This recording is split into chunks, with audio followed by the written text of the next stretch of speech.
Cuties, কেমন আছো সবাই? চলে এলাম আরেকটা ব্লগ নিয়ে। তো বেসিক্যালি এটা হচ্ছে শ্রাবণ মাসের দ্বিতীয় সোমবার। তো আমি আর আমার মা যেহেতু শ্রাবণ মাসের প্রত্যেকটা সোমবার মানি, সেই জন্য আমার আগেই আজকে আমার মা বসে পড়েছিল শিবকে ঘি আর মধু মাখাতে। তো মায়ের পরে আমি এদিকে শিবকে ঘি আর মধু মাখিয়ে নিচ্ছিলাম আর মা করছিল মায়ের কাজ। এই শ্রাবণ মাস নিয়ে যদি তোমরা কোনো গল্প জেনে থাকো তাহলে আমাকে জানাতে একদমই ভুলো না। আমি কিন্তু শ্রাবণ মাসের সোমবারগুলো বেসিক্যালি পালন করি, কারণ আমার ভালো লাগে এগুলো করতে, তাই।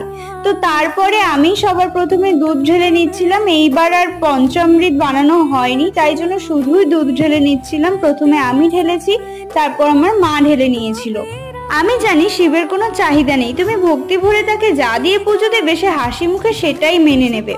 যাই হোক, যেহেতু সেই দিনটা আমরা নিরামিষ খেয়েছিলাম, তাই জন্য দুপুরবেলা মা ডালিয়া করেছিল আর ডালিয়া খেয়ে আমরা সেই দিনটা কাটালাম। তো আজকের মতো এতটুকু, দেখা হচ্ছে নেক্সট ভিডিওতে।